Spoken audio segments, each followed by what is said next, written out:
அதிகாலையின் அமைதியில் பை பரீஸ் வெஸ்லிஹேம். அத்தியாயம் 9. கையோடு கொண்டு வந்திருந்த பண்டங்களை அவர்கள் சிரிப்பும் வேடிக்கையுமாக சாப்பிட்டு கொண்டிருக்கையில் பகைவர்கள் வெகு தூரம் விலகிப் போய்விட்டார்கள். ஓசை நிறைந்த கரையையும் ஆறாவரிக்கும் பெண்களையும் பார்வையில் படாத ஆண்களையும் விட்டு கம்பி நீட்டி விட்டார்கள் அவர்கள். காட்டில் புகுந்து சுவடு தெரியாமல் மறைந்து விட்டார்கள். இது வஸ்கோவுக்கு பிடிக்கவில்லை.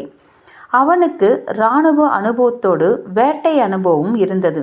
பகைவனையும் கரடியும் பார்வையிலிருந்து தப்ப விடுவது சரியல்ல என்பதை அவன் அறிந்திருந்தான். பகைவன் இன்னும் என்ன சூழ்ச்சி செய்வானோ, எங்கே பாய்வானோ, இரகசியங்களை எங்கே மறைப்பானோ, சைத்தானுக்கே வெளிச்சம். வேட்டைக்காரன் கவனமாய் இல்லாவிட்டால் கரடி அவனை வேட்டையாடுகிறதா அல்லது அவன் கரடியை வேட்டையாடுகிறானா என்று விளங்காத நிலைமை ஏற்படுவது உண்டு. இப்பொழுதே அதே மாதிரி நிலைமை ஏற்படும் போல் இருந்தது. அதை தவிர்ப்பதற்காக சர்ஜன் மேஜர் பெண்களை கரையில் இருக்க சொல்லிவிட்டு ரீதாவுடன் தேட்டம் நடத்த புறப்பட்டான். என்னை தொடர்ந்து வா ரீதா. நான் நின்றால் நீயும் நில்லு, நான் படுத்தால் நீயும் படு. ஜெர்மானியர்களோடு கண்ணும் பொத்தி விளையாடுவது சாவோடு விளையாடுவது போல. ஆகவே காதுகளை கூராக்கிக்கொள், காதுகளையும் கண்களையும் என்றான் வஸ்கோ. அவன் முன்னே நடந்தான். ஒரு புதரிலிருந்து மறு புதருக்கு, ஒரு பாறையிலிருந்து மறு பாறைக்குமாக கண்களில் வலியெடுக்கும் அளவுக்கு முன்னே உற்று நோக்கினான். காதை தரையோடு சேர்த்து கோர்ந்து கவனித்தான். காற்றை முகர்ந்தான்.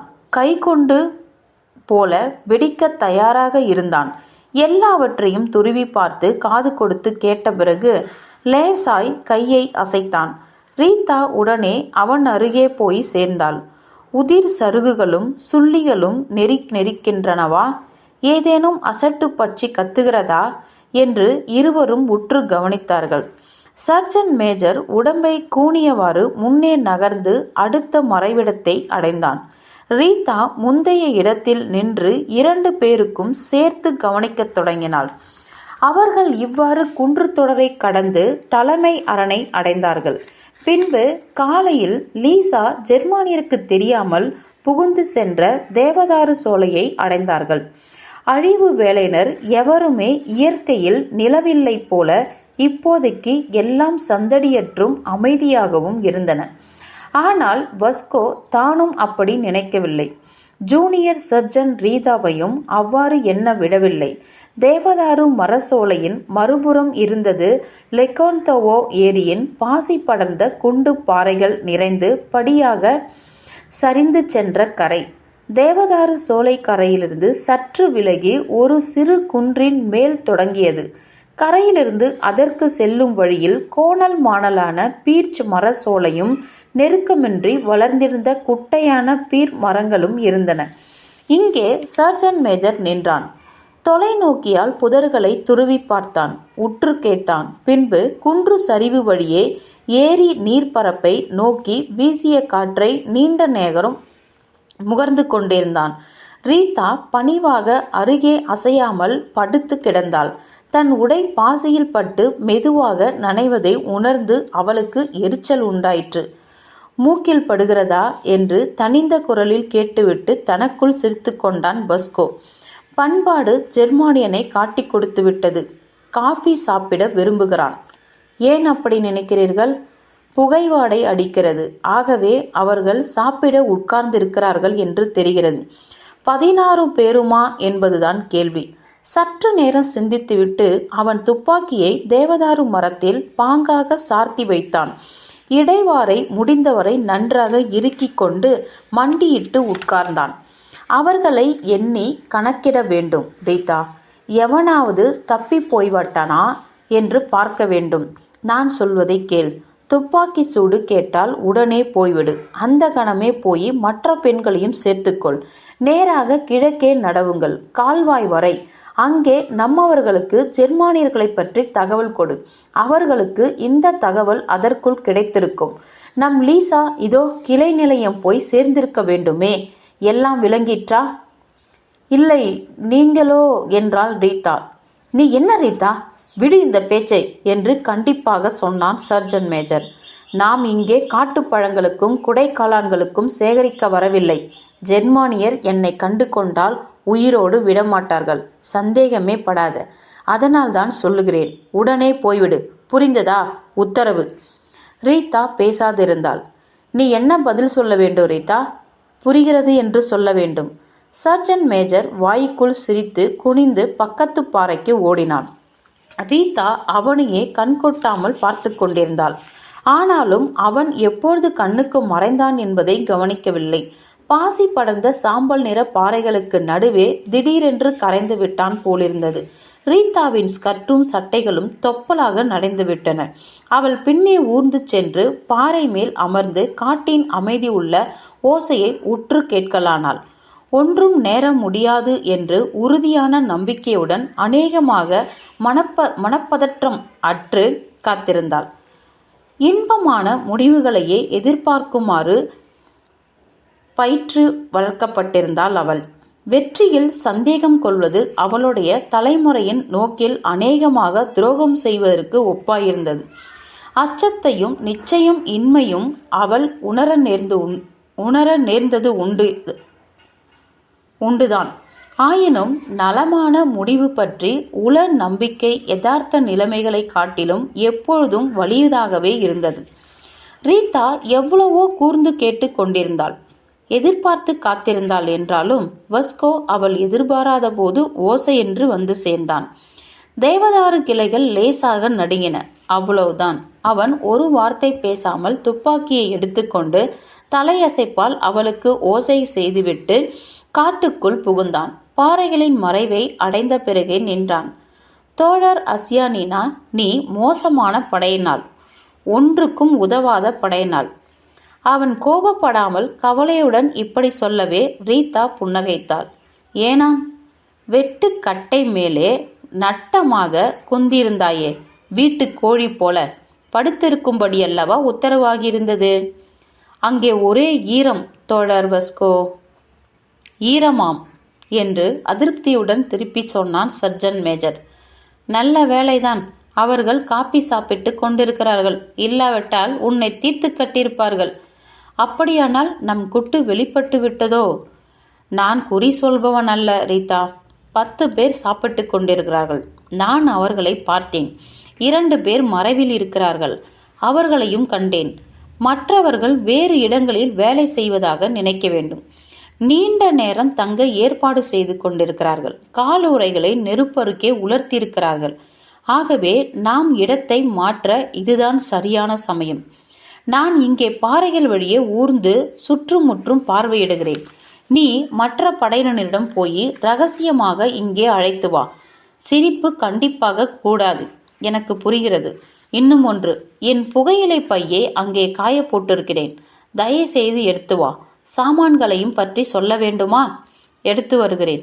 ரீதா படையினரை அழைத்து வருவதற்குள் வஸ்கோ பக்கத்திலும் தூரத்திலும் இருந்த எல்லா பாறைகளையும் ஊர்ந்து ஏறி பார்த்தான். உற்று கவனித்தான், கூர்ந்து கேட்டான், ஓயாமல் முகர்ந்து பார்த்தான். ஆனால் ஜெர்மானியரின் வாடையே எங்கும் தட்டுப்படவில்லை. சர்ஜன் மேஜர் ஒரு சிறிய களிப்படைந்தான். அவனுடைய கணக்குப்படி லீசா பிரிட்சிகேனா இதோ கிளை நிலையம் போய் சேர்ந்து விடுவாள், தகவல் தெரிவிப்பாள். அழிவு வேலையினரை சூழ்ந்து கண்ணுக்கு தெரியாத வலை விரிக்கப்படும். மாலைக்குள் இல்லாவிட்டாலும் விடியும் தருவாய்க்குள்ளாவது உதவி வந்துவிடும். உதவி படையினருக்கு தடங்காட்டி விட்டு அவன் பெண்களை குன்றுக்கு மறுபுறம் இட்டு போவான். முடிந்தவரை தூரத்திற்கு சண்டை ஆரவாரம் அவர்கள் காதுக்கு எட்டாதபடி. ஏனென்றால் சண்டை நடக்காமல் தீராது. தன் படையினர் வருவதை அவன் மறுபடி தூரத்திலிருந்து தெரிந்து கொண்டான். அவர்கள் சந்தடி செய்யவோ கிசுகிசுக்கவோ கூட இல்லை.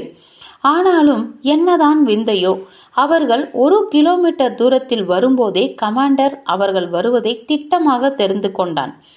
நடைவேகம் காரணமாக அவர்களுக்கு மூச்சு இறைத்ததோ அல்லது ஒடிகோலான் மனம் அவர்களுக்கு முன்னே வந்ததோ தெரியாது. ஜெர்மன் அழிவேலையினரிடையே உண்மையான வேட்டைக்காரர்கள் இல்லாதது குறித்து வஸ்கோ மனதுக்குள் மகிழ்ச்சி அடைந்தான். புகைப்பிடிக்க அடங்கா ஆசை உண்டாயிற்று.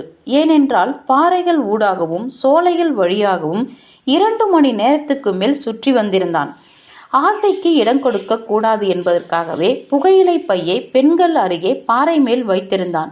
இப்பொழுது அவர்களை எதிர்கொண்டு பேசாதிருக்கும்படி எச்சரித்துவிட்டு புகையிலை பையை பற்றி கேட்டான்.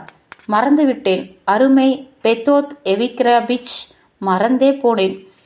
சர்ஜன் மேஜர் தொண்டையை கனைத்து கொண்டு, அட பெண்மனமே, என்னதான் மறதி உனக்கு?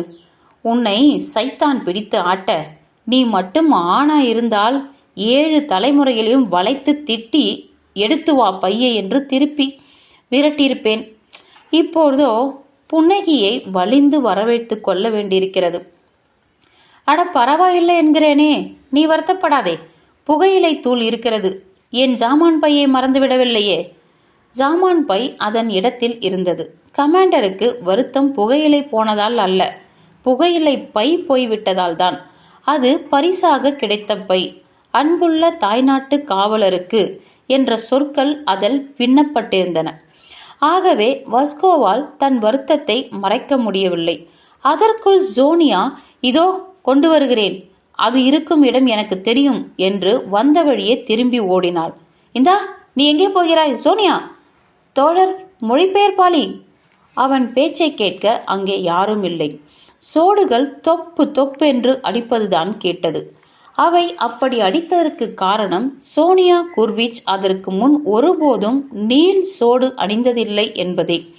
அனுபவம் இல்லாமையால் இராணுவ உடைப்பிரிவில் தன் அளவுக்கு கொஞ்சம் பெரியவையான சோடுகளை வாங்கி கொண்டிருந்தாள். சோடுகள் அளவுக்கு பொருத்தமாக இருந்தால் டக் டக் என்று ஒலிக்கும் என்பது எந்த படைவீரனுக்கும் தெரிந்த செய்தி. ஆனால் சோனியாவின் குடும்பத்தினர் சிவில் அலுவலர்கள். நெடுஞ்சோடுகள் அவள் வீட்டில் புழங்கியதே இல்லை. சோனியரின் தகப்பனாருக்கு கூட அவற்றை சரியாக மாட்டிக்கொள்ள தெரியாது. மீன்ஸ் நகரில் இருந்த அவர்களுடைய சிறு வீட்டின் கதவில் டாக்டர் பட்டம் பெற்ற மருத்துவர் சாலமோன் அரோனோவிச் குர்விச் என்று பொருத்தி செப்பப்பட்டம் தொங்கியது. சோனியாவின் தகப்பனார் சாதாரண சிற்றூர் மருத்துவர்தான், டாக்டர் பட்டம் பெற்றவர் அல்ல. என்றாலும் இந்த செப்பு பட்டயம் தாத்தாவால் பரிசீலிக்கப்பட்ட அவர் கையாலேயே மாட்டப்பட்டிருந்தபடியால் அதை ஒருவரும் கழற்றவில்லை. தாத்தா அதை மாட்டியதின் காரணமாக அவருடைய மகன் கல்வி தேர்ச்சி பெற்றவன் என்பதை மீன்ஸ் நகரம் முழுவதும் தெரிந்து கொள்ள வேண்டும் என்பதே. கதவருகே மணியின் கைப்பிடியும் தொங்கிக் கொண்டே இருந்தது. அதை இழுத்தால் வாயில் மணி அடிக்கும். சோனியாவின் பிள்ளை பருவம் முழுவதும் பகலிலும் இரவிலும் குளிர்காலத்திலும் கோடை காலத்திலும் இந்த மணியின் கலவரமூட்டும் ஓசை ஓயாமல் கேட்டுக்கொண்டே இருந்தது. தகப்பனார் கைப்பெட்டியை எடுத்துக்கொண்டு எந்த பருவநிலையிலும் கால்நடையாகவே நோயாளிகளை பார்வையிட போவார். ஏனென்றால் வண்டி சத்தம் அதிகமாய் இருந்தது. வீடு திரும்பியதும் ஷகர் ரோகத்தையும் தொண்டை சதை அழற்சியையும் மலேரியாவையும் பற்றி தனிந்த குரலில் விவரிப்பார். பாட்டி அவருக்கு செர்ரி மது பருக கொடுப்பாள். அவர்களுடைய குடும்பம் மிகவும் ஒற்றுமையானது, மிக பெரியது. குழந்தைகள், மருமக்கள், பாட்டி, அம்மாவின் மணமாகாத சகோதரி, இன்னும் யார் யாரோ தூரத்து உறவுக்காரி எல்லோரும் ஒரே வீட்டில் வசித்தார்கள். ஒருவர் மட்டும் படுத்த கட்டில் ஒன்று கூட வீட்டில் இல்லை. 3 படுத்த கட்டில் இருந்தது. பல்கலைக்கழகத்தில் பயிலும் போது கூட சோனியா தன் தமக்கையின் மாற்றி தைத்த கவுன்களை போட்டுக்கொள்வாள். அவை கவர்ச்சியின்றி கம்பி வலை கவசங்கள் போல கணக்கும். அவற்றின் கனத்தை அவள் நீண்ட காலம் உணராமலேயே இருந்தாள். ஏனென்றால் நடனங்களுக்கு பதில் வாசகசாலைக்கு காலரி டிக்கெட் கிடைத்த நாட்களில் நாடக மன்றத்துக்கும் போய் வந்தாள். பல்கலைக்கழக பாடங்களில் அவளுக்கு பக்கத்தில் உட்கார்ந்திருப்பான் ஒரு மூக்கு கண்ணாடிக்காரன். தான் வாசகசாலையில் கழிக்கும் நேரம் எல்லாம் அவனும் தன்னுடன் படிப்பில் ஆழ்ந்திருப்பது தற்செயலாக அல்ல என்பதை சோனியா புரிந்து கொண்டாள். இது நடந்தது ஓராண்டுக்கு பிறகு கோடையில். கோர்கி பூங்காவில் அவர்கள் இருவரும் ஒரே முறை மாலையில் சேர்ந்து உலாவி கழித்தார்கள். மறக்க முடியாத அந்த மாலைக்கு 5 நாட்களுக்கு பின்னர் கண்ணாடிக்காரன் ரஷ்ய கவிஞர் புளோக்கின் சின்னஞ்சிறு கவிதை நூலை அவளுக்கு பரிசீலிக்கப்பட்டது. சுய விருப்ப தொண்டனாக படையில் சேர்ந்து போர்முனை சென்றான். ஆம், பல்கலைக்கழகத்தில் பயிலும்போது கூட சோனியா தன் தமக்கையின் மாற்றி தைத்த கவுன்களை போட்டுக்கொள்வாள். அவை கவர்ச்சியின்றி வலைக்கவசங்கள் போல கணக்கும். அவற்றை அவள் போட்டுக்கொண்டது கொஞ்ச காலத்துக்குதான், ஒரே ஆண்டுதான். அதன்பின் இராணுவ சீருடை அணியலானாள். சோடுகளும் அளவுக்கு மிகவும் பெரியவை. படைப்பிரிவில் ஒருவருக்கும் அவளை அநேகமாக தெரியாது. அவள் இட்ட பணிகளை அடக்கமாக நிறைவேற்றி வந்தாள். அவள் விமான எதிர்ப்பு படையினால் ஆனது தற்செயலாகவே. போர்முனை அலுவலக தற்காப்பு ஏற்பாடுகள் செய்து கொண்டு தாக்க நடவடிக்கைகள் இன்றி இருந்தது. மொழிபெயர்ப்பாளர்கள் நிறைய இருந்தார்கள். ஆனால் விமான எதிர்ப்பு படையினர் போதவில்லை. அதனால்தான் ஜெர்மன் மெசேர் விமானங்களோடு நடந்த சண்டைக்கு பிறகு ரேனியாவுடன் சோனியாவும் கிரியானாவாவின் படைப்பிரிவுகளுக்கு அனுப்பப்பட்டாள். சோனியாவின் குரல் வஸ்கோவின் காதில் மட்டுமே பட்டது. சோனியா கத்தினால் போல இருந்ததே என்று கேட்டான் சர்ஜன் மேஜர். எல்லோரும் உற்று கேட்டார்கள். குன்று தொடர் நிசப்தத்தில் ஆழ்ந்திருந்தது. காற்றுதான் சற்று சீழ்கை அடித்தது. இல்லை, உங்களுக்கு வெறுமே தோன்றியிருக்கிறது என்றாள் ரீதா. பெரும் மூச்சுடன் முணங்குவது போன்ற தொலைவில் ஒலித்த குரல் மேற்கொண்டு கேட்கவில்லை. ஆயினும் வஸ்கோ புலன்களை எல்லாம் ஒருமுனைப்படுத்தி அதை மேலும் மேலும் உற்று கேட்க முயன்றான். அவன் முகம் பேய் அறைந்ததைப் போல் ஆகிவிட்டது. அந்த விந்தை கூக்குரல் அவனுக்குள் சிக்கிக் கொண்டு விட்டது போலவும் இன்னும் ஒலித்து கொண்டிருப்பது போலவும் இருந்தது. அதன் பொருள் என்ன என்பதை வஸ்கோ யூகித்து கொண்டான், தெரிந்து கொண்டான். அவன் உடல் சில்லிட்டது. உணர்வற்ற விழிகளால் நோக்கி விந்தை குரலில் சொன்னான், ரேனியா, என்னோடு வா, மற்றவர்கள் காத்திருங்கள். வஸ்கோ நிழல் போல முன்னே விரைந்து சென்றான். ரேனியா மூச்சிறைக்க சிரமத்துடன் அவனை தொடர்ந்து சென்றாள். வஸ்கோ சுமையில்லாமல் நடந்தான். அவள் துப்பாக்கி வைத்திருந்தாள். தவிர அவள் ஸ்கர்ட் அணிந்திருந்தாள். ஓடும்போது அது எப்பொழுதுமே வேண்டியதை விட குறுகலாக இருப்பது போல தோன்றும். ஆனால் முக்கியமானது என்னவென்றால், நிசப்தத்தை கூர்ந்து கவனித்ததில் ரேனியா மிக நிறைய ஆற்றலை செலவிட்டு விட்டதால் மற்ற காரியங்களுக்கு அவளிடம் சக்தி அநேகமாக எஞ்சவில்லை. சர்ஜன் மேஜரோ ஒரே முனைப்புடன் இருந்தான். அந்த கத்தலில் உணர்வுகளை முனைப்படுத்தியிருந்தான். அநேகமாக ஒளியற்ற ஒரே கத்தல். அது அவன் காதில் பட்டுவிட்டது. அதை அவன் இனங்கண்டு அதன் அர்த்தத்தை புரிந்து கொண்டான். இந்த மாதிரி கத்தல்களை அவன் முன்பு கேட்டதுண்டு. அவை காதில் பட்டதுமே மற்ற எல்லா எண்ணங்களுக்கும் பறந்து சிதறிவிடும். எல்லாம் கரைந்துவிடும். அதையே ஒலிக்கும். கேட்டவனின் உள்ளேயே ஒலிக்கும். இந்த கடைசி ஒலியை அவனால் ஒருபோதும் மறக்க முடியாது. அது உறைந்து நெஞ்சை செல்லிட செய்து இதயத்தில் சுரீர் என்று பாய்ந்தது. அதனால்தான் கமாண்டர் இப்பொழுது அவ்வளவு அவசரப்பட்டான். அதனால்தான் ஏதோ சுவற்றில் மோதிக்கொண்டவன் போல சட்டென நின்றுவிட்டான். பின்னே ஓடி வந்த ரேனியா வேகத்தில் துப்பாக்கி குழாய் அவன் தோள்பட்டைக்கு அடியில் குத்தும்படி இடித்தாள். அவனோ திரும்பி பார்க்க கூடவில்லை. மண்டியிட்டு அமர்ந்து கையை தரைமேல் வைத்தான். காலடி தடத்தின் அருகில். அது பெரிய அடித்தடம். பல் விளிம்புகள் உள்ளது. ஜெர்மானியர்களா என்று ஒளியின்றி வெப்ப பெருமூச்செறிந்தாள் ரேனியா. சர்ஜன் மேஜர் பதில் சொல்லவில்லை. பார்த்தான், கேட்டான், முகர்ந்தான். எலும்புகள் வெண்மையாக துருத்தும் அளவுக்கு முட்டியை இறுக்கினான். ரேனியா முன்னே பார்வை செலுத்தினாள். பாறை குவியல் மேல் கருந்துளிகள் தெரித்திருந்தன. வஸ்கோ ஒரு கல்லை ஜாக்கிரதையாக எடுத்தான். கெட்டியான கருப்பு துளி அதன் மேல் உயிருள்ளது போல உருண்டது. ரேனியா தலையை வெட்டி அசைத்தாள். கத்த வாயெடுத்தால் மூச்சை அடக்கி கொண்டு திணறினாள். அசட்டையான வேலை என்று தனிந்த குரலில் சொன்னான் சர்ஜன் மேஜர். கவனமில்லாத வேலை என்று மீண்டும் கூறினான். அந்த கல்லை ஜாக்கிரதையாக வைத்துவிட்டு சுற்றும் முற்றும் கண்ணோட்டி யார் எந்த பக்கம் சென்றார், யார் எங்கே நின்றார் என்று எண்ணி பார்த்தான். பின்பு பாறையின் மறுபுறம் சென்றான்.